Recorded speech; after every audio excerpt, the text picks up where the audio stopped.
warahmatullahi wabarakatuh.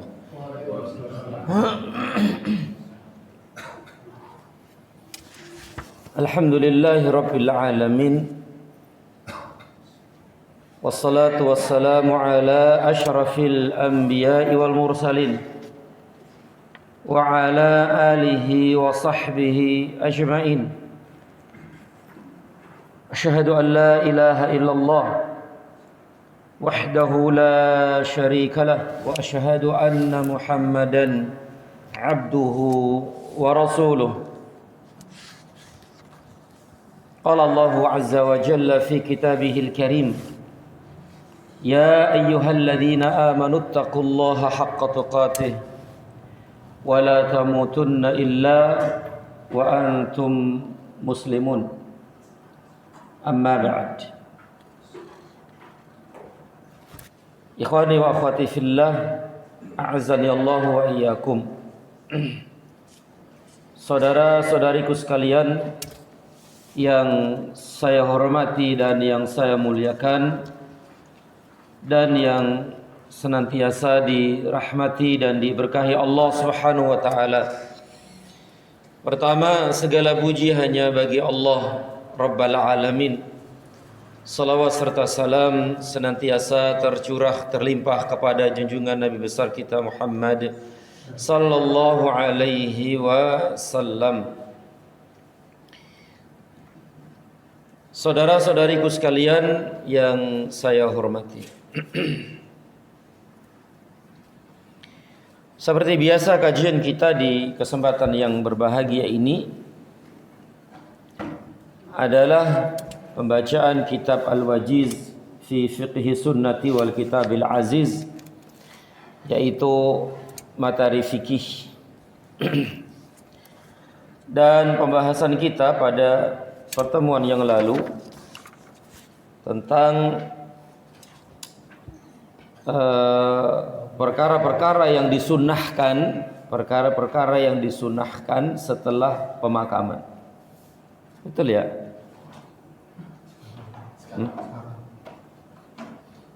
Iya, sekarang. Dan 1, 2, 3 sudah. Tinggal yang keempat. Sah? Baik. Di antara yang disunnahkan setelah penguburan, pemakaman adalah ayyurfa'al qabru 'anil ardi qalilan nahwa shibrin wala yusawwa bil ardi wa dzalika liyatamayyaza fayusana wala yuhana. Yaitu yang pertama, hendaknya kuburan ditinggikan sekedar sejengkal dari permukaan tanah dan tidak diratakan dengan tanah agar diketahui dan bisa dibedakan dari yang lain, sehingga tetap terpelihara dan tidak dihinakan. Itu pun sudah kita bahas. Yang kedua, hendaknya gundukan tanah tersebut dibentuk seperti apa ini? Gunung ya, seperti punuk unta. Seperti gunung unta itu. Sebagaimana yang kita lihat di sekitar kita. Kemudian yang ketiga, ayyu'allimahu bihajarin aw nahwi. Hendaknya memberi tanda pada makam dengan batu atau sejenisnya agar diketahui dan dijadikan tempat pemakaman bagi keluarganya. Inilah 3 perkara yang disunahkan setelah pemakaman. Nah, ini sudah kita jelaskan. Sekarang yang keempat adalah ayyaqifa 'alal qabri yad'u lahu bitathbit wa yastaghfiru lahu wa ya'murul hadirina bidzalik. Yaitu berdiri di atas kuburan dan mendoakan untuknya, untuk yang habis dikubur ya, agar ditetapkan dan memohon ampun untuknya. Ya, berdoa kepada Allah untuk ditetapkan itu hati si mayit. Ditetapkan, dikokohkan hatinya agar bisa menjawab pertanyaan-pertanyaan malaikat. Allahumma tsabbit, Allahumma ya Allah, tetapkan hatinya ya Allah, kokohkan hatinya, kuatkan hatinya. Maksudnya adalah untuk bisa menjawab pertanyaan-pertanyaan malaikat. Pertanyaan tentang 3 perkara itu ya, tentang 3 perkara itu.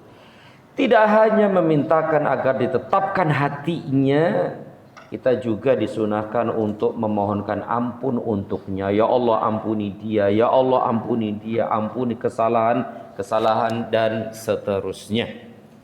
Dan juga menyuruh orang-orang yang hadir di situ untuk mendoakannya juga. Tidak hanya 1 orang, bahkan semua yang hadir di situ. Dan itu diperbolehkan, bahkan disunnahkan.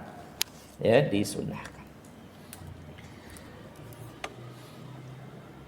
Jadi yang keempat adalah hendaklah salah seorang berdiri di samping kuburannya untuk memohonkan ampunan bagi si mayit dan keteguhan hati, dan menyuruh kepada hadirin agar melakukan hal yang sama.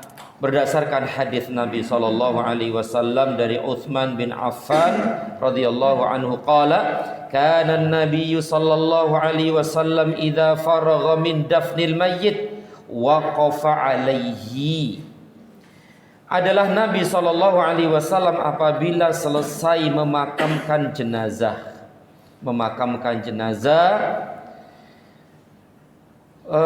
beliau berdiri di samping kuburnya sambil bersabda, istaghfiru li akhikum wasalu lahu tathbita fa innahul ana yus'alu. Mohonkanlah ampun kepada Allah untuk saudara kalian ini. Mohonkanlah ampun kepada Allah untuk saudara kalian ini, dan keteguhan hati untuknya, Kenapa demikian? Fa innahul ana yus'al, karena sekarang ini, detik ini, ia sedang ditanya oleh malaikat. Pertanyaan yang sangat masyhur, yaitu tentang Rabbnya, yaitu Tuhannya, tentang agamanya, dan tentang Nabi Muhammad sallallahu alaihi wasallam. Ya, Masya Allah. Berarti dari sini menunjukkan doa itu akan sampai kepada si mayit, ya, dengan izin Allah Subhanahu wa taala. Kemudian kata penulis hafizahullah yang artinya diperbolehkan duduk saat pemakaman dengan maksud mengingatkan hadirin akan kematian dan kehidupan sesudah mati, berdasarkan hadis dari Al-Bara bin Azib. Nah, inilah terakhir pembahasan kita waktu itu ya. Nah, ini yang akan kita bahas sekarang ini, yaitu hadis Bara bin Azib. Hadis tentang perjalanan ruh, perjalanan nyawa ketika dicabut dari jasadnya sampai dikembalikan ke jasadnya. Masya Allah, perjalanan ruh, perjalanan nyawa ketika dicabut, ditarik dari jasad, yaitu hadis Bara bin Azib. Hadis ini sangat masyhur, ya, ingat hadis Bara bin Azib. Nah, hadis ini Rasulullah sallallahu alaihi wasallam sampaikan kepada para sahabat ketika beliau menguburkan salah seorang jenazah. Berarti beliau bersabda ini di pemakaman, kan? Nah, di pemakaman untuk memberikan peringatan kepada kaum muslimin, menasehati kaum muslimin, pesan-pesan baik kepada kaum muslimin, dan tentu keadaan seperti itu pas banget dan akan menyentuh hati. Karena memang suasananya itu memang seperti itu, namanya pemakaman. Sepi, hening, dan di depannya adalah kuburan orang yang telah meninggal dunia dan seterusnya. Maka tepat di sini Nabi SAW memberikan nasihat, wejangan kepada para sahabat tentang kematian. Taib. Apa kata Bara' bin Azib? Ini Bara' bin Azib bercerita, kharajna ma'an Nabi sallallahu alaihi wasallam fi janazati rajulin minal ansar. Fantahayna ilal qabri wa lamma yulhad. Fajalasa Rasulullah sallallahu alaihi wasallam wa jalasna haulahu wa ka'anna ala ru'usina at-tayra wa fi yadihi 'udun faja'ala yanqutu fil ardi farafa'a ra'sahu faqala ista'idzu billahi min 'adzabil qabri marrataini aw thalathan. Artinya, pada suatu hari kami bersama Nabi sallallahu alaihi wasallam mengantarkan jenazah seorang laki-laki dari kaum Ansor. Itu orang Madinah. Ketika kami sampai di pemakaman dan mayat belum dimasukkan ke liang lahatnya, maka Rasulullah SAW duduk dan kami pun duduk di sekelilingnya. Nabi duduk, para sahabat pun ikut duduk di sekitar beliau SAW. Kemudian Anas bercerita, di tangan beliau sallallahu alaihi wasallam ada sebatang ranting. Beliau memegang sebatang ranting. Lalu beliau menggores tanah dengan ranting tersebut, lalu mengangkat kepalanya. Dan di sini tidak disebutkan wa ka'anna ala ru'usinat tayr, seakan-akan di atas kepala kami ada seekor burung. Jadi beliau duduk, kemudian para sahabat pun duduk di sekitar beliau sambil beliau memegang sebatang ranting, lalu beliau menggores-gores tanah dengan ranting tersebut, ya. Dan sebelumnya tadi di atas kepala kami seakan-akan ada seekor burung. Berarti kondisinya gimana, ngerti? Khusyuk, tenang banget. Kepala-kepala mereka hampir tidak ada yang bergerak. Tenang sekali. Diibaratkan oleh perawi hadis ini Bara' bin Azib, seakan-akan di kepala kami itu ada seekor burung. Berarti tenang nih. Gambaran kami benar-benar khusyuk, tenang, konsentrasi, fokus gitu. Dan di tangan beliau ada tadi itu sebatang ranting kayu, kemudian beliau menggores-gores ya dengan itu, yaitu tanah. Setelah itu beliau sallallahu alaihi wasallam mengangkat kepalanya. Jadi beliau berarti begini ya, merunduk gitu ya beliau, merunduk. Tiba-tiba beliau mengangkat kepalanya begini. Faqala, setelah itu beliau bersabda, ista'idzu billahi min adzabil qabri. Mintalah kalian perlindungan kepada Allah dari azab kubur. Hendaklah kalian berlindung kepada Allah dari siksa azab kubur. Beliau mengatakan ini 2 sampai 3 kali. Mintalah perlindungan kepada Allah dari azab kubur. Mintalah perlindungan kepada Allah dari azab kubur. Mintalah perlindungan kepada Allah dari azab kubur. Dia mengatakan sampai 3 kali. Berarti ini kan akan menggetarkan hati-hati para sahabat waktu itu. Karena waktu itu sedang benar-benar konsentrasi, khusyuk, tenang banget. Tiba-tiba Nabi bersabda seperti itu. Tentu ini membuat hati-hati para sahabat takut, gentar, dan khusyuk.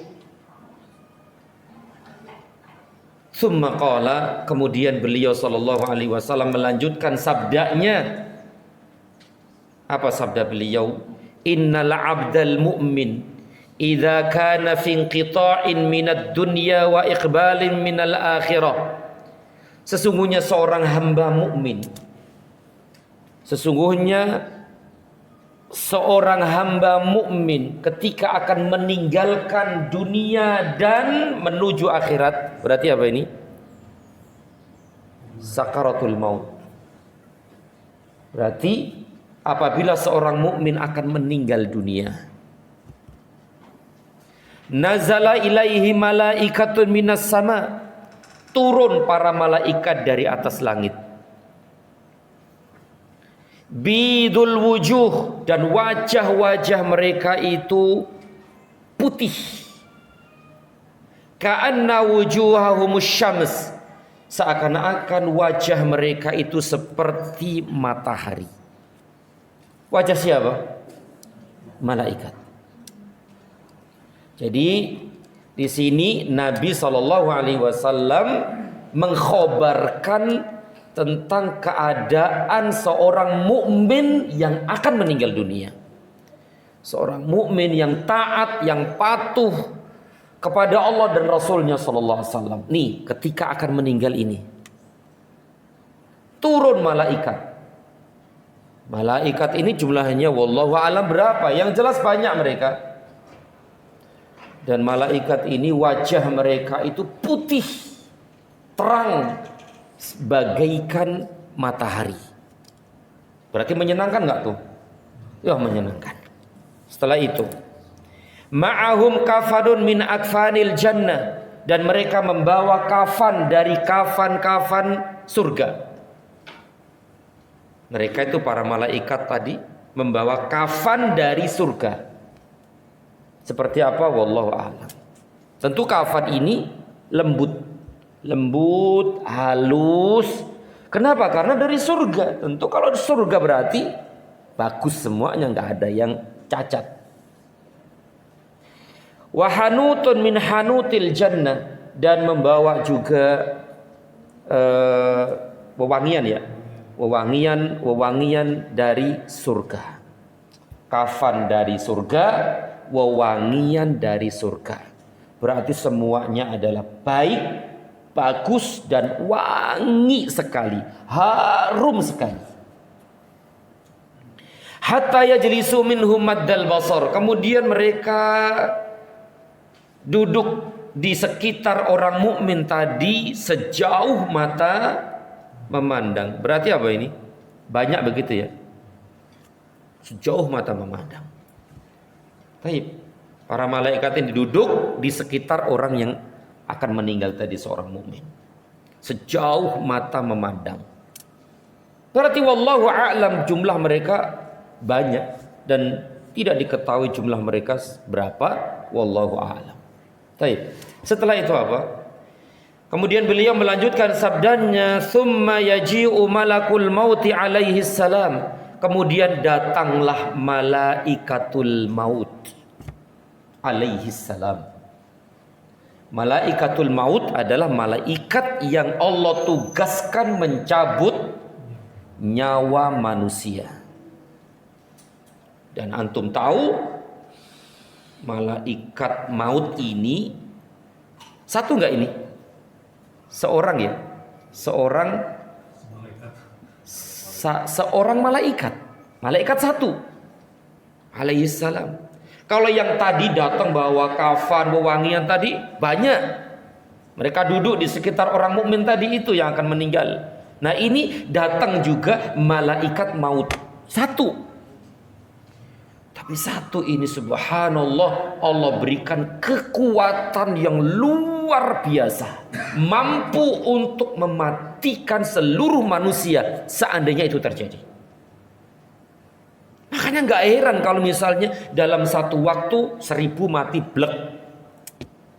Itu malaikat tugasnya, malaikat maut tadi yang mencabut nyawa mereka semua. Berarti malaikat maut ini diberikan oleh Allah kekuatan yang luar biasa. Seandainya Allah perintahkan kepada malaikat maut itu untuk mematikan seluruh manusia dalam satu waktu, mampu tidak? Mampu. Berarti kuat banget, kuat banget. Bahkan kita saksikan di sini mati. Di waktu yang sama di negeri nan jauh di sana ada yang mati nggak? Di ujung sana mati. Itu semua adalah tugasnya malaikat maut. Terus bagaimana? Larinya gimana? Ya wallahu a'lam, itu masalah gaib, perkara gaib. Tapi kita harus mengimani itu, meyakini itu.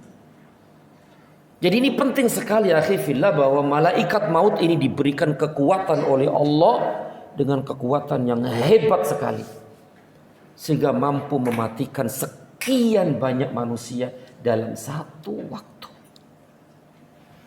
Nah ini malaikat maut. Jadi kemudian datanglah malaikat maut alaihi salam hatta yajlisa inda ra'sih, sampai kemudian dia duduk di sisi kepala orang mukmin tadi.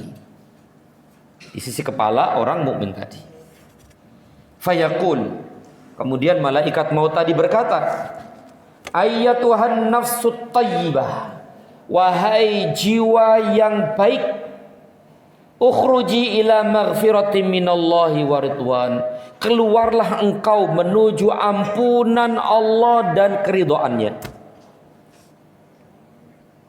Ya Allah, sekali lagi malaikat maut tadi berkata kepada jiwa orang mukmin, dan kita tahu semua jiwa orang mukmin adalah thayyibah, baik, suci, bersih. Ya, ayyatuhan nafsut thayyibah, wahai jiwa yang baik, thayyib, ukhruji, keluar engkau menuju ampunan Allah dan keridhaannya. Tentu jiwa ini senang enggak? Senang. Karena akan menuju ampunan dan keridhaan Allah Subhanahu wa taala. Dan seorang mukmin tadi itu mendengar enggak sih kira-kira perkataan malaikat maut tadi? Dengar enggak? Wallahu a'lam, insyaallah dengar dia. Karena sering kita sampaikan bahwa orang yang akan meninggal dunia itu mendengar apa-apa yang tidak didengar oleh orang yang masih hidup, melihat apa-apa yang tidak dilihat oleh orang yang masih hidup. Nah termasuk ini wallahu a'lam, dia mungkin melihat malaikat itu dan mendengar perkataan malaikat maut tadi itu. Bahkan akhi, disebutkan juga orang yang akan meninggal itu akan melihat rekaman amal-amalnya.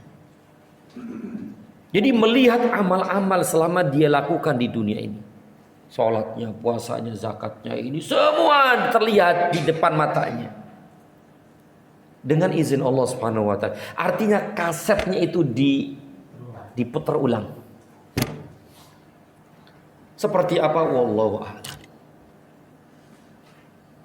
Masya Allah. Nah termasuk ini, dia mendengar malaikat maut berkata, ayyatuhan nafsut thayyibah, wahai jiwa yang baik. Nah, sekali lagi jiwa seorang mukmin adalah baik. Ya, keluarlah engkau menuju ampunan Allah dan keridhaannya. Qala, kemudian Nabi melanjutkan sabdanya, Fatakhruju tasilu kama tasilul qadru min fiyis siqa. Kemudian nyawa tersebut keluar dari jasad, keluar seperti keluarnya air dari siqa, yaitu apa di situ? Bejana. Itu loh, ceret loh, teko. Nah, setelah itu nyawa tersebut, nyawa yang baik tadi, nyawa yang thayyibah tadi, nyawa yang suci tadi itu keluar dari jasadnya seperti keluarnya air dari teko. Gampang nggak Pak? Gampang dan mudah. Tapi akhi, setiap orang yang meninggal dunia itu dia akan mengalami namanya sakaratul maut. Setiap orang yang akan meninggal akan mengalami sakaratul maut.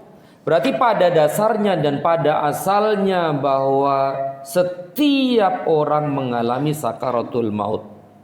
Sakaratul maut itu adalah kedahsyatan, tekanan dan himpitan kematian. Itu namanya sakaratul maut, yaitu kedahsyatan, tekanan dan himpitan himpitan kematian, tekanan kematian, kedahsyatan kematian, yang kedahsyatan dan tekanan kematian ini menguasai akal sehatnya. Bahkan berarti sakaratul maut yo sakit Pak ya. Sakit baik sangat. Sakaratul maut itu sesuatu yang sangat menakutkan, sangat mengerikan dan sangat menyakitkan. Dan sakitnya sakaratul maut ini tidak ada seorang pun yang bisa menggambarkannya. Kenapa? Karena tidak bisa diceritakan gitu loh. Hanya bisa dirasakan oleh orang yang mengalami sakaratul maut itu. Bahkan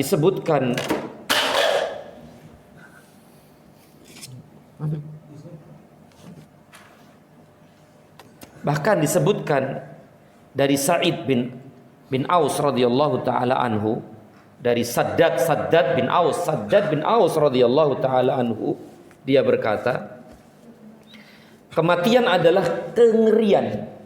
Kematian adalah kengerian yang paling dahsyat di dunia dan akhirat. Masya Allah ya. Kematian adalah kengerian yang paling dahsyat di dunia dan di akhirat bagi orang yang beriman. Kata dia, kematian itu lebih menyakitkan dari goresan-goresan gergaji, gorokan-gorokan gergaji, dan sayatan-sayatan silet atau gunting. Panasnya lebih panas daripada air yang mendidih. Ini gambaran ya, gambaran tentu mungkin akan lebih dahsyat dari itu gitu loh. Lebih ngeri daripada itu. Ya, Masya Allah. Lebih menyakitkan dari goresan-goresan gergaji, potongan-potongan gergaji, sayatan-sayatan pedang, sayatan-sayatan silet, sayatan-sayatan gunting. Lebih panas dari air panas yang mendidih.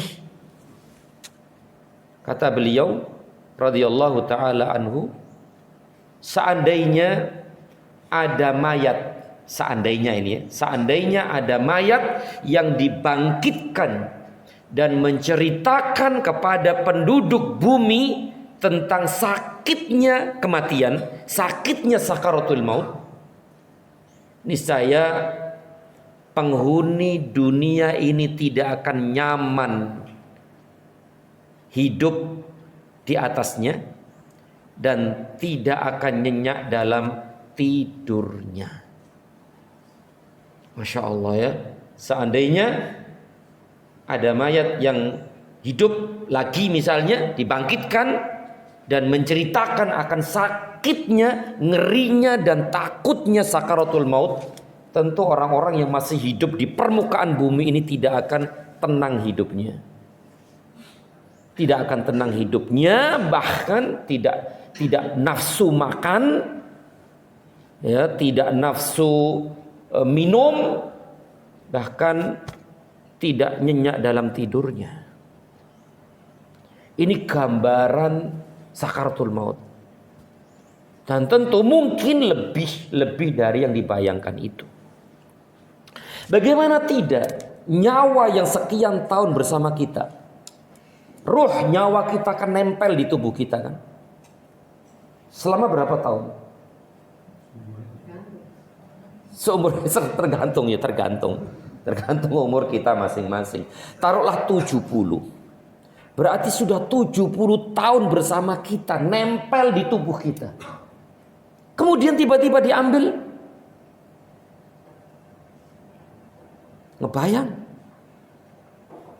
Ngebayang sakitnya kayak apa gitu loh. Udah bersatu, menyatu dalam tubuh kita, kemudian selama itu gitu loh, 70 tahun, kemudian ditarik dan diangkat.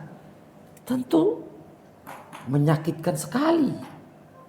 Ya, menyakitkan sekali. Itulah sakaratul maut.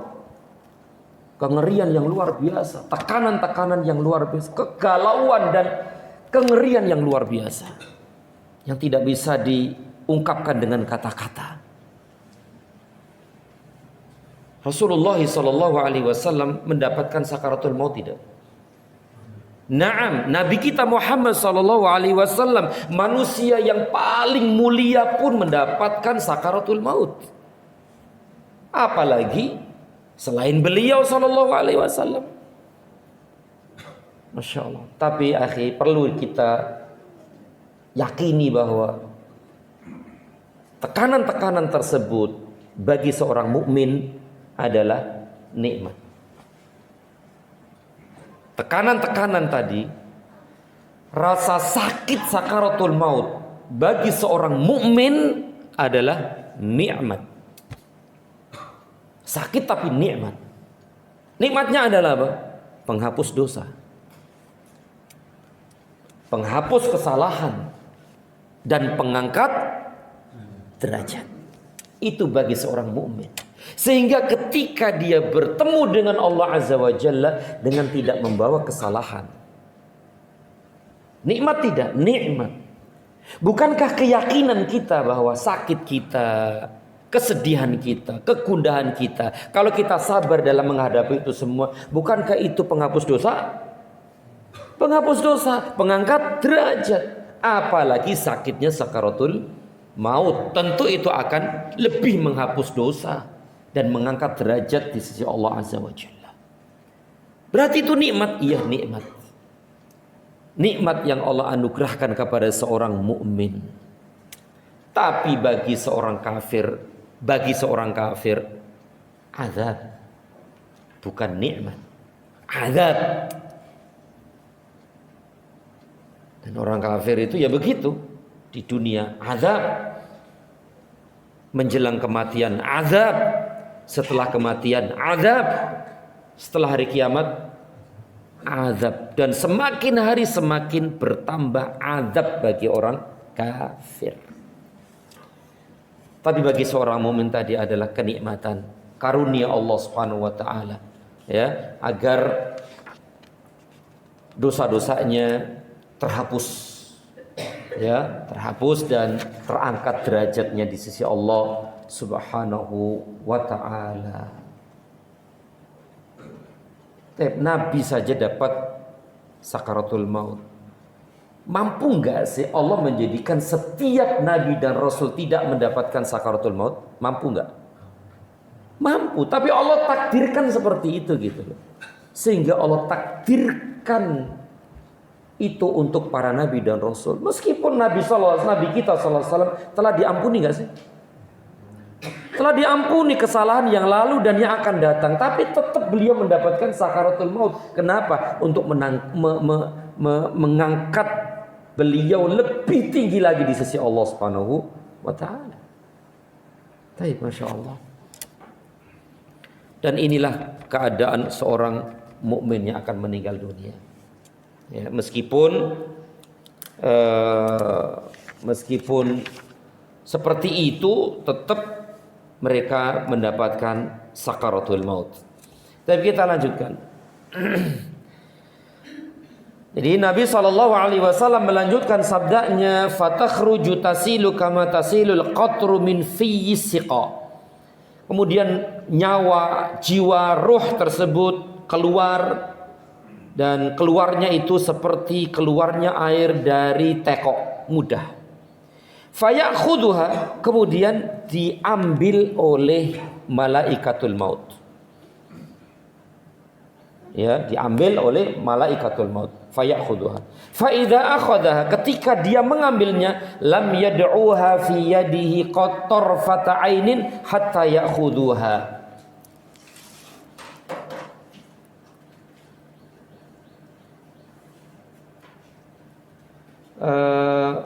Kemudian malaikat maut itu memegang ruh yang bersih tersebut.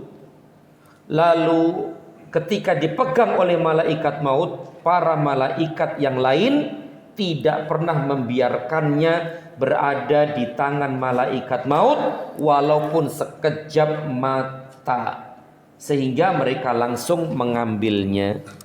Jadi ketika di tangan siapa? Malaikat maut, secepat kedipan mata, malaikat-malaikat yang membawa kafan tadi, membawa wewangian yang ada di sekitar seorang mukmin tadi, secepatnya mengambil nyawa tersebut. Diambil itu nyawa oleh mereka dan diletakkan di atas kafan.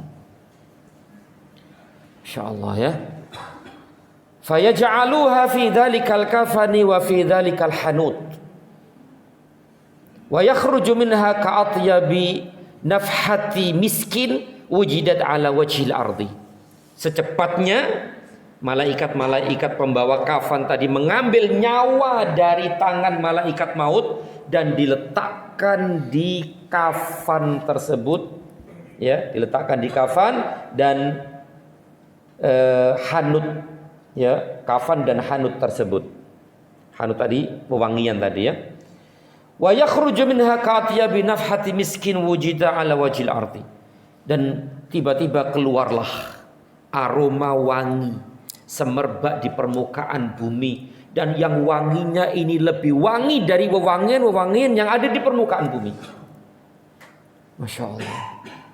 Ketika itu nyawa mukmin diletakkan di kafan dan hanut tadi, keluarlah aroma wangi semerbak. Ya, semerbak, dan wanginya ini lebih wangi dari wewangian-wewangian yang ada di permukaan bumi ini. Harum banget. Tapi yang kita hidup ngerasain nggak? Menciumnya? Enggak ya? Enggak.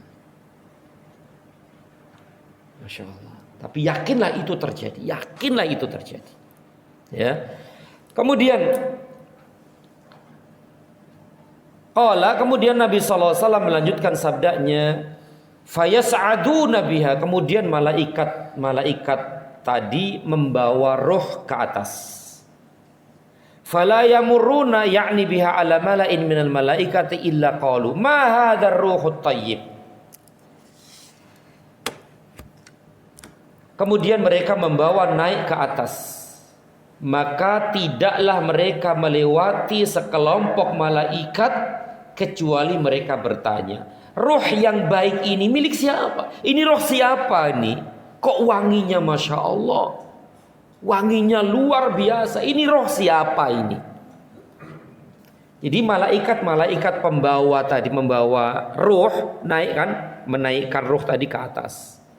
Tidaklah malaikat-malaikat pembawa tadi itu melewati malaikat-malaikat yang lain. Malaikat-malaikat ini bertanya, ini roh siapa ini? Ini nyawa siapa ini? Kok wangi gitu loh, baik sekali. Maka mereka menjawab, ini nyawa si Fulan bin Fulan, dengan menyebutkan namanya yang sangat baik yang menjadi namanya ketika di dunia. Sampailah mereka di langit dunia. Sampailah mereka di langit dunia, yaitu langit yang terdekat dengan bumi. Sampai itu nyawa. Kemudian para malaikat yang membawa ruh itu minta dibukakan pintu langit untuknya. Kemudian para malaikat yang membawa ruh itu minta dibukakan pintu langit untuknya. Lalu dibukakan pintu untuk mereka, sehingga seluruh penjaga dan penghuni langit ikut serta mengantarkannya ke langit yang dituju, sehingga tiba di langit ke-7. Ya Allah, ini perjalanan ruh yang sangat, ini kan jauh banget sampai ke langit yang ke-7. Dan setiap langit, di setiap langit, malaikat-malaikat pembawa roh tadi itu minta penjaga pintu itu untuk membukakan pintu langit. Kemudian dibukakan. Itu di langit yang pertama. Di langit kedua pun demikian, minta dibukain pintu langit, dibukain. Naik ke-3 sama, ke-4, ke-5, ke-6 sampai ke-7 sana. Berarti nyawa kita sampai ke sana.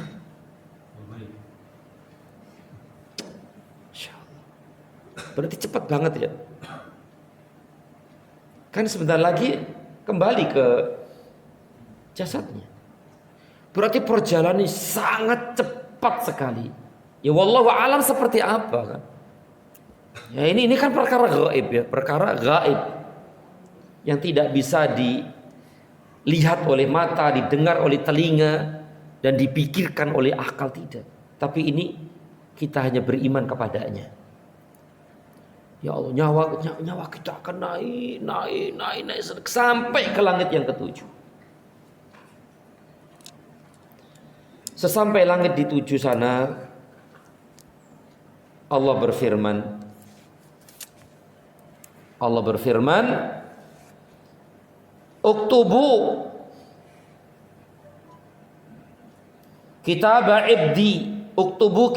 abdi fi illiyin wa aiduhu ilal ardi fa inni minha khalaqtuhum wa fiha u'iduhum wa minha ukhrijukum taratan ukhra."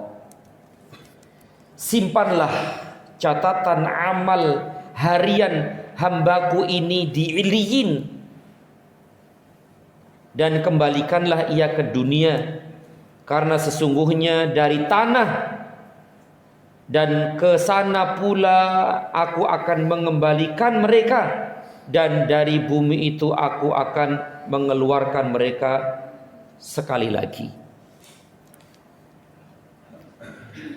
Tulis catatan hambaku di Iliyin. Iliyin itu tempat yang sangat tinggi. Yes. Tulis catatan hambaku di Iliyin, dan kembalikan ruh itu ke tanah. Kenapa? Fa inni minha khalaqtuhum, karena mereka itu manusia aku ciptakan dari tanah. Wa fiha u'iduhum, dan kepada tanah aku kembalikan mereka. Wa minha ukhrijukum taratan ukhra, dan dari tanah itu juga mereka akan dibangkitkan. Ini perintah Allah kepada siapa? Para malaikat tadi. Kemudian Rasulullah SAW melanjutkan sabdanya, fatu'adu ruhuhu fi jasadihi, kemudian nyawanya dikembalikan ke jasadnya. Tentu di sini adalah jasad alam barzakh, bukan jasad yang kelihatan mata itu bukan. Ini jasad alam barzakh. Fatu'adu ruhu fi jasadihi. Kemudian dikembalikan ruhnya ke jasadnya. Setelah itu apa? Fayatihi malakan. Datanglah 2 malaikat. Fayujlisani. Kemudian dia didudukkan. Ya, setelah kembali itu ruhnya kembali ke jasadnya, datang 2 malaikat lalu mendudukkannya. Fayaqulani lahu. Kemudian 2 malaikat tadi bertanya kepadanya, "Man rabbuka?" Siapa Rabbmu? Nah, inilah yang namanya fitnah kubur. Inilah yang namanya fitnah kubur. Setiap kita akan mengalami fitnah kubur, yaitu pertanyaan 2 malaikat ini. Setiap kita. Kecuali siapa? Orang-orang yang mati syahid. Orang-orang yang mati syahid itu tidak mendapatkan fitnah kubur. Kenapa? Karena fitnahnya sudah didahului ketika di medan perang. Ketika dia melihat tombak, melihat panah berkeliaran di atas kepala mereka. Itu sudah mencukupi dari fitnah. Masya Allah ya. Dan kita akan mengalami itu. Kapan? Ya sudah, sebentar lagi. Sebentar lagi kan, kenapa sebentar? Karena sesuatu yang pasti itu sebentar. Sesuatu yang pasti itu dikatakan sebentar. Baik, 2 malaikat bertanya kepadanya, "Man rabbuka?" Siapa Rabbmu? Fayaqul, lalu dia berkata, "Rabbi Allah." Rabbku adalah Allah. Fayaqulani, kemudian keduanya lagi bertanya, "Ma dinuk?" Apa agamamu? Fayaqul, dia menjawab, "Dinia al-Islam." Diniyal Islam. Agamaku Islam. Fayaqulani lahu, kemudian keduanya bertanya lagi, "Wa ma ilmuka?" Fayaqulani lahu, "Ma hadzal rajulul ladzi bu'itsa fikum?" Apa yang engkau ketahui tentang seseorang yang diutus untuk kalian? Fayaqul, maka dia menjawab, "Huwa Rasulullah." Dia adalah Rasul Allah, utusan Allah. Rajul di situ laki-laki itu adalah maksudnya siapa? Nabi Muhammad sallallahu alaihi wasallam. Maka orang mukmin tadi menjawab, dia adalah Rasulullah, utusan Allah. Mudah enggak ini? Mudah. Mudah. Memang Allah mudahkan. Kenapa? Karena dia seorang mukmin. Seorang mukmin. Allah mudahkan dia untuk bisa menjawab pertanyaan-pertanyaan itu. Apalagi didukung oleh siapa tadi? Orang-orang yang menguburkannya tadi. Dengan mendoakan tadi kan? Sabda Nabi. Mintakanlah ampunan untuknya. Dan teguhkan hatinya. Ini. Masya Allah. Kemudian 2 malaikat tadi menjawab, bertanya lagi, "Wa ma ilmuka?" Apa yang engkau ketahui? Apa ilmumu? Kenapa Anda mengatakan, dari mana tahu bahwa Muhammad itu adalah utusan Allah? Dari mana Anda tahu? Kemudian dia menjawab, "Qara'tu kitabullah." Aku membaca Al-Quran. "Fa'amantu bihi." Dan aku mengimaninya. "Wa shaddaqtu." Dan aku pun membenarkannya. Bukan katanya dan katanya, akhirnya. Ini penting. Bukan katanya. Tapi benar-benar dia tahu bahwa beliau adalah utusan Allah. Dari Al-Quran dan Sunnah. Kalau dia tahu, dia beriman bahwa beliau adalah seorang Nabi dan Rasul. Dan membenarkannya. Tentu yang dimaksud juga itu adalah mengikuti petunjuk beliau sallallahu alaihi wasallam. Ya, mengikuti petunjuk beliau sallallahu alaihi wasallam. Setelah dia bisa menjawab pertanyaan-pertanyaan 2 malaikat tadi, maka fayunadi munadin fis sama. ada seruan-seruan dari atas langit. Ada panggilan-panggilan dari atas langit. Apa panggilan tersebut? An sadaqa abdi. Hambaku benar. Hambaku jujur. Hambaku sidq. Masya Allah. Dari atas langit sana. Ada suara yang memanggil. An sadaqa abdi. Hambaku benar. Ya Allah, setelah bisa menjawab pertanyaan-pertanyaan tadi itu, dipanggil dia, hambaku benar ya, hambaku benar. Fa'afrishuhu minal jannah. Maka bentangkanlah permadani-permadani dari surga. Bentangkan permadani-permadani dari surga. Permadani itu apa? Hah? Karpet merah? Apa biru hijau? Kalau di misalnya turun dari apa itu kan dibentangkan karpet merah itu permadani. Berarti kan benar-benar di orang mukmin dihormati, disanjung dan dimuliakan di sisi Allah Azza wa Jalla. Hambaku benar, maka bentangkan untuknya permadani dari surga. Wa albisuhu minal jannah, dan pakaikanlah pakaian dari surga. Allah.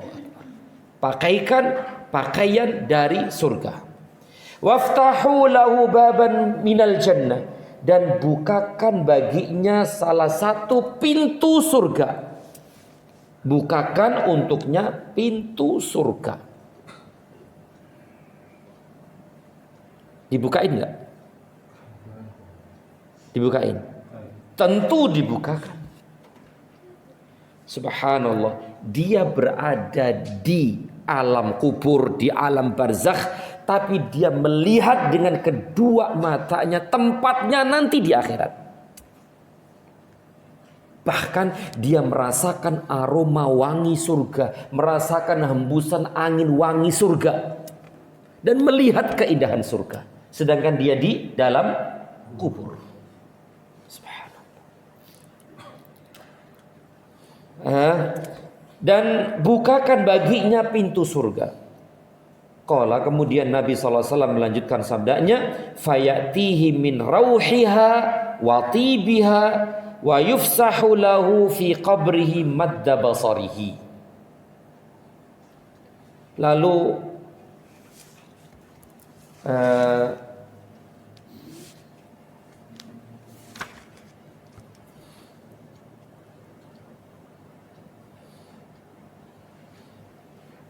tak lama kemudian datanglah kepadanya ruhnya dan wangi-wangian, dan dilapangkanlah alam kubur untuknya sejauh mata memandang. Betul begitu ya? Artinya ketika dibuka itu pintu surga, dia merasakan rauhnya, yaitu aroma-aroma segernya surga gitu lah. Segarnya surga. Dan aroma-aroma surga. Ya, dia melihat kenikmatan surga lah. Ya, dia mencium wanginya surga dan melihat kenikmatan-kenikmatan surga ketika pintu surga dibuka itu. Wa yufsahu lahu fi qabrihi madda basarihi, dan diluaskan kuburnya sejauh mata memandang.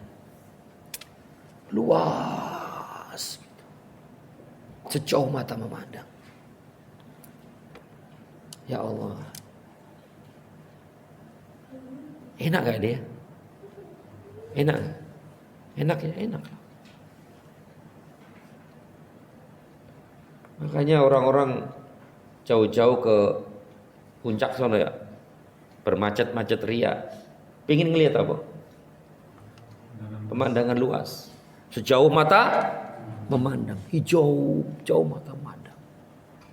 Macet-macet tuh, pulang berangkatnya macet, baliknya macet. Semalam doang lagi kan. Cuman ngelihat ini saja. Coba ini orang yang seorang mukmin yang ada di alam barzakh di kuburan, dia melihat surga dengan segala kenikmatannya. Begitu juga kuburannya dibentangkan, diluaskan jauh sejauh mata memandang. Terasa nikmat, terasa indah baginya. Makanya kata para ulama, seandainya dia ditawarkan untuk kembali lagi ke dunia, mau nggak? Nggak akan mau. Nggak akan mau. Artinya mereka itu sudah keluar dari penjara gitu. Dunia itu penjara nggak? Dunia itu penjara. Ketika dia sudah merasakan kenikmatan kubur ini, dia sudah keluar dari penjara. Mau balik lagi ke penjara? Nggak mau. Masya Allah. Ketika ditawarkan kepadanya untuk kembali ke dunia, dia tidak mau. Kenapa? Karena sudah merasakan kenikmatan, keindahan, kelezatan di alam kubur itu. Udah nggak mau balik lagi ke dunia. Dunia ini penjara. Seenak-enaknya penjara tetap namanya penjara, Pak ya. Seenak-enaknya penjara tetap penjara, itu nggak enak. Atau nggak mau balik lagi ke kamar sempit, nggak mau lagi. Gelap sempit, nggak mau lagi. Dan memang dunia seperti ini. Sumpek ya. Ruwet. Nggak wangi. Sumpek, ruwet, bulet, budek, mumet. Mumet ya. Semua udah. Bangun tidur sudah mulai mikir ini, mikir itu, mikir ini, mikir itu. Siang mikir ini, mau tidur aja mikir ini, mikir itu, sampai ke bawah mimpi. Besok lagi pun demikian, terus seperti itu. Nah, ketika dia sudah di sini nih, sudah selesai itu sudah. Masa lalu sudah selesai itu. Allahu Akbar. Ya. Baik. Ikhwani wa akhwati fillah, azani Allah wa iyyakum. Makanya di antara doa Nabi kepada siapa dulu itu? Abu Salamah kan ya? Doa Nabi kepada Abu Salamah yang waktu itu meninggal itulah Abu Salamah, dan sudah berlalu dulu hadisnya. Nabi mendoakan apa untuk Abu Salamah? Wafsahu lahu, dan lapangkanlah kuburnya. Kan begitu kan? Lapangkanlah kuburnya. Dan ini nih, lapang kuburnya, lapang luas sejauh mata memandang.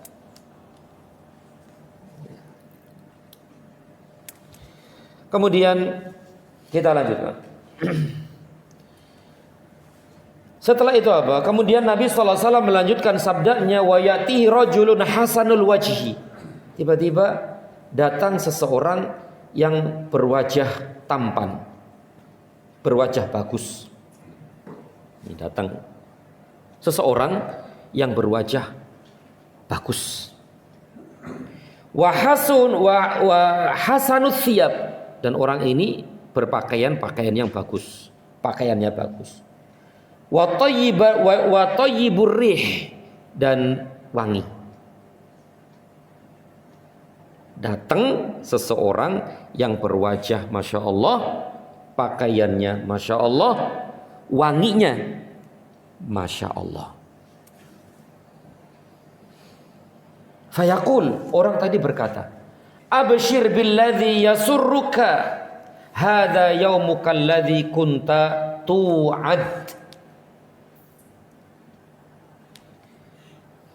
Bergembiralah dengan apa-apa yang menyenangkanmu.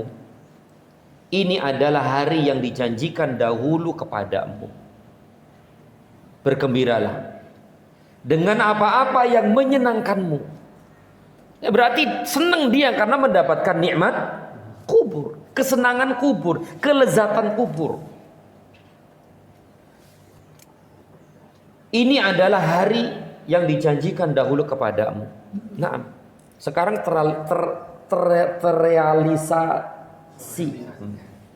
Yang sekarang ini kita dijanjikan kan? Sekarang ini kita dijanjikan nanti yang beriman akan begini dapat kenikmatan kubur, nanti di surga ini. Itu kan baru janji-janji. Nah, sekarang ini saatnya engkau merasakan sebenarnya.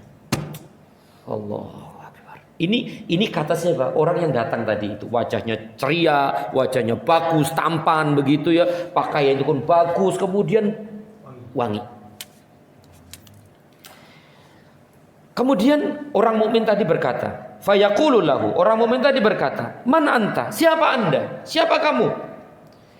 Fawajhuka alwajhu yaji'u bil khair. Wajahmu menandakan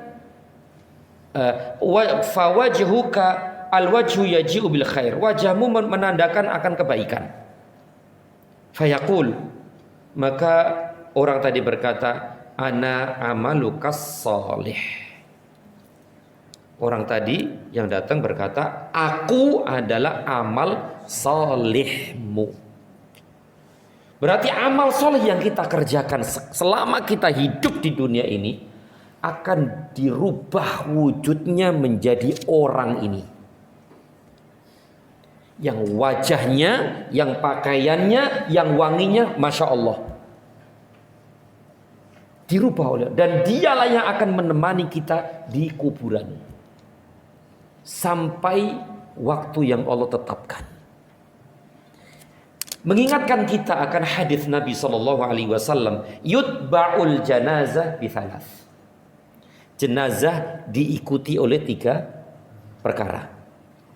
Siapa aja? Hartanya, keluarganya, amalnya.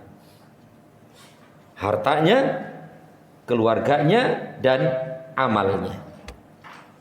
2 kembali, 1 yang menemani. Yang kembali siapa 2 nih? Harta dan keluarga. Baik, mobilnya dibawa pulang, motornya bawa pulang, ontelnya dibawa pulang. Nggak mungkin ditaruh di situ kan? Atau dikubur bersama di situ kan nggak mungkin. Nggak mungkin. Kemudian juga keluarganya pun pulang, nggak mungkin nemenin di situ.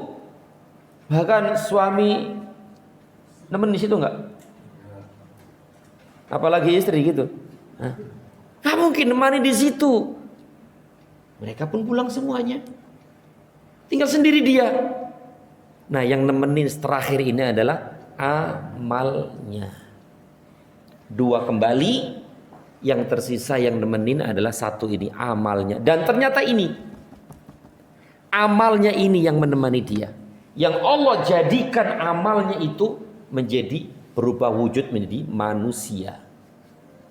Berbentuk manusia. Yang tampan, yang ini, yang ini, yang ini. Dan itulah yang akan menemani kita nanti di alam barzakh. Sampai dengan waktu yang Allah tetapkan. Masya Allah.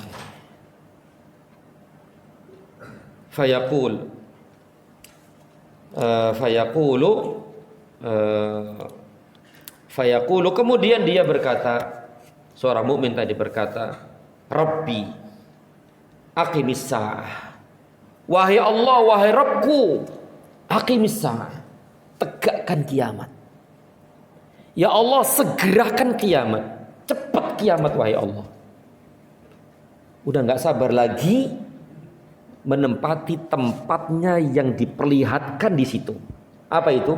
Surga. Udah gak sabar lagi. Ya Rabbi aqimis sa'ah. Wahai Allah, wahai Rabbku, tegakkan kiamat. Cepat kiamat. Hatta arji'a ila ahli wa mali. Sehingga aku bisa kembali kepada keluargaku dan hartaku. Kembali kepada hartaku, anak dan istri. Begitu, keluarga. Bertemu kembali di surga. Dan harta di sini artinya kenikmatan-kenikmatan di surga. Bukan harta kita yang enggak, adik, harta di surga, kenikmatan surga. Masya Allah. Nah, inilah akhi fillah perjalanan ruh seorang mukmin. yang dipenuhi dengan kebaikan. Dan itulah memang seorang mukmin selalu baik. Fisiknya baik, ruhnya juga baik, suci. Di dunia, di alam barzakh, sampai nanti di alam akhirat. Semuanya baik. Di dunia baik, beribadah kepada Allah, berbuat baik, taat kepada Allah dan Rasulnya, baik, semuanya baik. Nanti di kubur pun demikian, dia akan baik juga. Jadi kehidupan seorang mukmin semuanya baik, tidak ada yang tidak. Suci, baik. Makanya akhi, mengingatkan akan firman Allah, yusabbitullahu alladhina amanu bil qawli tsabiti fil hayatid dunya wa fil akhirah. Yusabbitullah, Allah tetapkan hati orang yang beriman. Yusabbitullahu alladhina amanu, Allah tetapkan, Allah kokohkan, Allah teguhkan hati orang yang beriman dengan perkataan yang teguh. Perkataan yang teguh itu apa? Perkataan yang kokoh itu apa? La ilaha illallah.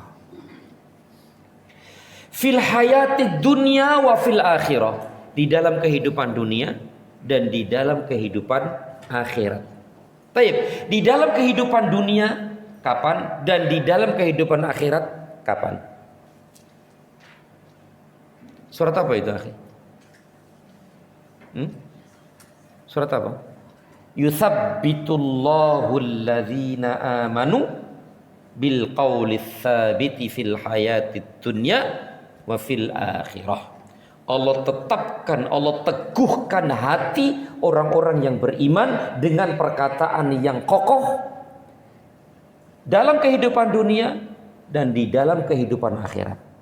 Di dalam kehidupan dunia ada dua keadaan, dan di dalam kehidupan akhirat ada dua keadaan juga. Baik, dua keadaan di dunia adalah ketika masih hidup dan ketika sakaratul maut. Ketika masih hidup, sekarang ini Allah teguhkan hatinya untuk berpegang teguh kepada kalimat la ilaha illallah. Bukankah kita beramal, kita beribadah itu karena la ilaha illallah? Ya enggak? Nah, Allah berfirman, "Wa ma khalaqtul jinna wal insa illa liya'budun." Tidaklah aku ciptakan jin dan manusia, kata Allah, melainkan untuk beribadah kepadaku. Beribadah kepadaku artinya yuwahhiduni, mengesakanku. Mengesakanku berarti la ilaha illallah. Berarti hidup kita ini teguh kokoh dengan la ilaha illallah, sehingga kita bisa beramal solih. Kita bisa menuntut ilmu, hadir di majelis ilmu, sholat, puasa, sedekah, zakat, umroh, haji, dan seterusnya. Itu karena la ilaha illallah. Kemudian Allah teguhkan lagi ketika akan meninggal dunia. Allah teguhkan hati ketika meninggal dunia. Yaitu dengan apa? Nah, dengan memudahkannya untuk mengucapkan la ilaha illallah. Inilah dua keteguhan hati di dunia, yaitu semasa hidup dan ketika akan meninggal dunia. Taib. Wa fil akhirah, dan di dalam kehidupan akhirat itu juga ada dua keadaan. Kapan? Ketika dia menghadapi fitnah kubur. Ketika di alam barzakh, ketika di alam kubur, ketika dia ditanya oleh dua malaikat tadi. Siapa Rabbmu? Apa agamamu? Dan siapa nabimu? Allah teguhkan hatinya untuk bisa menjawab pertanyaan-pertanyaan dua malaikat itu. Itu Allah yang meneguhkan, akhi. Kalaulah bukan pertolongan Allah, kalaulah bukan peneguhan Allah, kita nggak akan bisa menjawab itu semua. Berarti jawaban itu dari hati. Jawaban itu dari hati, bukan dari lisan. Karena kalau dari lisan orang munafik bisa nggak? Padahal nanti bisa nggak? Nanti dia dikubur, bisa nggak? Nggak bisa. Makanya ketika dalam riwayat lain disebutkan orang-orang munafik ketika ditanya tentang Muhammad, dia hanya bisa ha-ha, nggak bisa. Dia nggak bisa jawab, tidak bisa menjawab. Dia mengatakan, aku pernah mendengar dengan telinga, aku pernah mendengar nama itu disebutin oleh manusia. Kemudian aku ikut-ikutan saja. Berarti lisan doang nggak tuh? Lisan aja. Tidak masuk ke hati. Orang-orang munafik banyak nggak sih? Banyak. Mereka mengucapkan Allah nggak? Mengucapkan Muhammad nggak? Tahu Muhammad nggak? Tahu. Tapi hanya di lisan saja gitu, tidak masuk ke hati. Mereka mendengar apa-apa yang diucapkan oleh orang, kemudian dia ikut-ikutan. Maka nanti di alam barzakh dia nggak bisa menjawab pertanyaan-pertanyaan itu. Meskipun di dunia ini dia hafal 100%. Kalaulah bukan pertolongan Allah, nggak akan mungkin kita bisa menjawab pertanyaan-pertanyaan itu. Makanya inilah Allah tetapkan hatinya di alam akhirat, yaitu di alam kubur, dengan bisa menjawab pertanyaan-pertanyaan malaikat itu. Kenapa? Karena alam kubur itu alam akhirat nggak? Iya, alam kubur itu bagian dari alam akhirat. Nah, ini yang pertama. Yang kedua, nanti ketika berjumpa dengan Allah Subhanahu wa ta'ala. Jadi Allah teguhkan hati orang beriman dengan la ilaha illallah di dunia dan di akhirat. Di dunia ada dua keadaan, ketika masih hidup dan ketika akan meninggal dunia, sakaratul maut. Dan dua keadaan akhirat adalah di alam kubur, di alam barzakh, dan nanti ketika berjumpa dengan Allah Subhanahu wa ta'ala di akhirat. Jadi semuanya adalah indah kehidupan seorang mukmin itu. Indah dan selalu baik. Maka proses perjalanan roh tadi itu juga baik. Diangkat pun tadi dicabut lembut. Ditaruh di kafan yang lembut, wangi. Naik ke atas langit, disapa oleh malaikat-malaikat yang lain. Nyawa siapa yang baik ini? Fulan bin Fulan, Fulanah binti Fulan. Disebutkan namanya? Iya, disebutkan namanya. Fulan bin Fulan, Fulanah binti Fulan. Kemudian dibukain pintu langit pertama, dibukain langit kedua, ketiga, keempat, sampai ketujuh, dan dikatakan kembalikan. Tulis catatan hambaku ini di Iliyin. Kembalikan ke jasadnya ke bumi sana, karena dia diciptakan dari tanah, kembali ke tanah dan akan dibangkitkan dari tanah juga. Indah semuanya. Kemudian dua malaikat datang, tanya, dia jawab dengan sempurna. Kemudian mendapatkan nikmat kubur. Dan sungguh sekali lagi akhi, seandainya dia ditawarkan untuk kembali ke dunia, tidak akan mau selama-lamanya. Karena dia sudah merasakan kenikmatan itu, keindahan itu semua yang telah Allah janjikan kepadanya sebelumnya. Tayyib wallahu a'lam bishawab. Sampai dia di akhir hadis ini dia berkata, ya Rabbi, ya Allah, tegakkan cepat kiamat biar aku bisa kembali ke keluargaku dan hartaku. Tayyib. Inilah perjalanan ruh dari seorang mukmin, dan pada pertemuan yang akan datang insyaallah kita baca hadis lanjutan perjalanan ruh, perjalanan nyawa orang kafir, munafik, musyrik dan yang semisal dengan mereka. Wallahu a'lam bissawab. Barangkali sampai di sini dulu apa yang bisa kita bahas. Semoga yang sedikit ini bermanfaat dan lebih kurang mohon maaf. Sallallahu ala Muhammad wa ala alihi wa sahbihi wa sallam. Mungkin ada yang ingin ditanyakan, kami persilakan.